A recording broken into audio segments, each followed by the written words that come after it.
Where's your cane, Tiny Tim? Yeah, it's really too soon to make any diagnosis. Let's just say you're a little boy. It's a pleasure to be here with you today, Eduardo.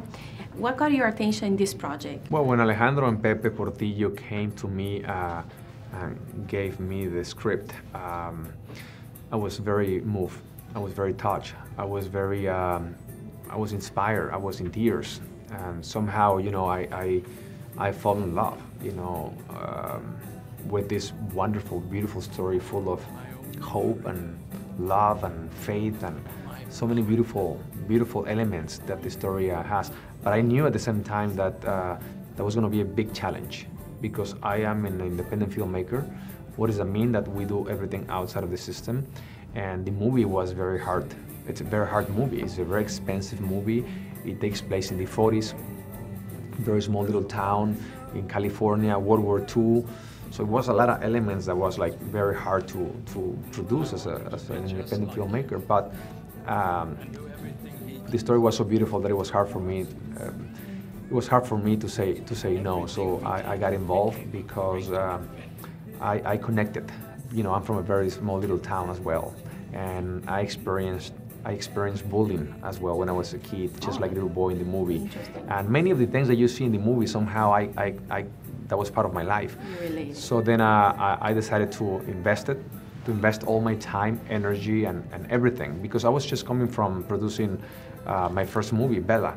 And I was very careful to select what was going to be the second production. And I didn't doubt when I read the script. I said, this is it, and this has been now 5 years of our lives for 1 hour, 40 minutes of your time, which is what the movie lasts, and I hope that this movie will touch many hearts around the country. Yeah, it was very difficult for you to produce and act at the same time? Well, in this particular movie, not a lot, only because I only did a cameo.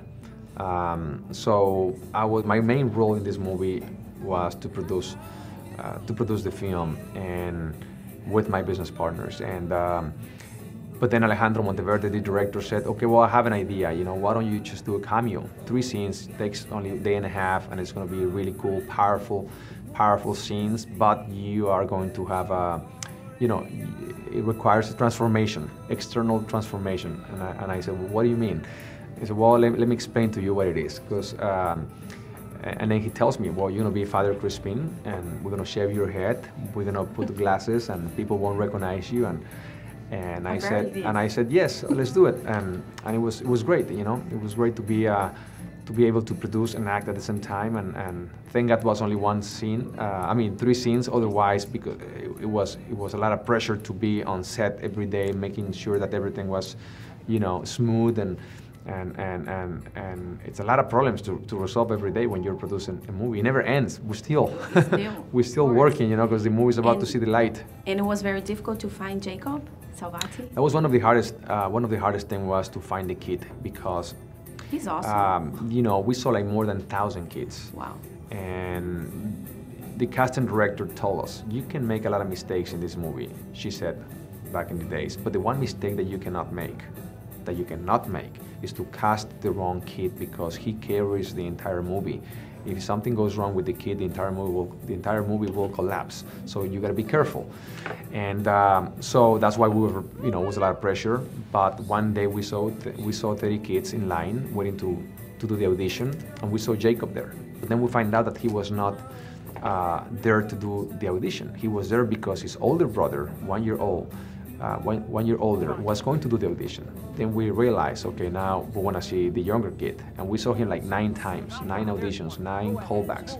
And at the end, we just were so moved by him, by his acting, that we decided, okay, enough, you're a little boy, congratulations. And then the older brother starts crying.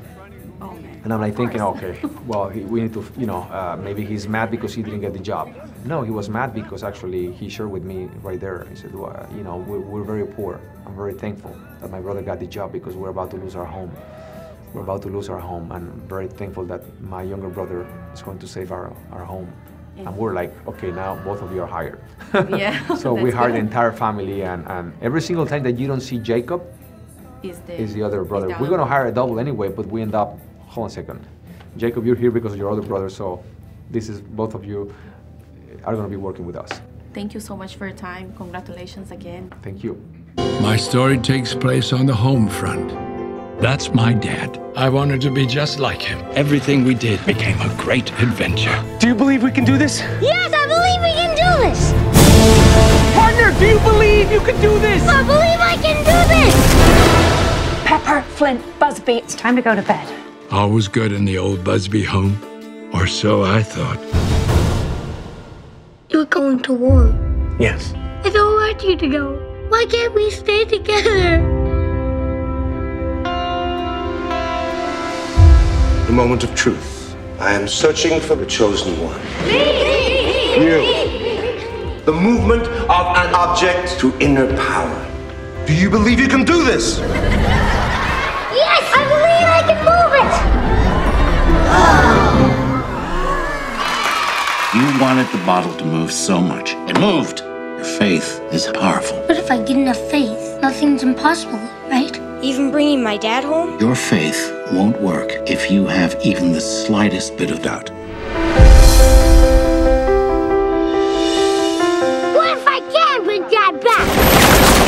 How? How are you gonna bring Dad back? I can move a mountain. You wanna move a mountain? There's one. Go ahead. Move it.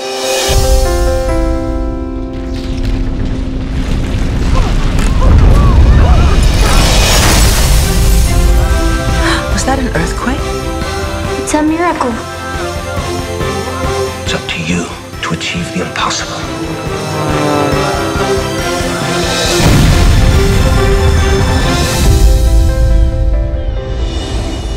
It takes courage to believe.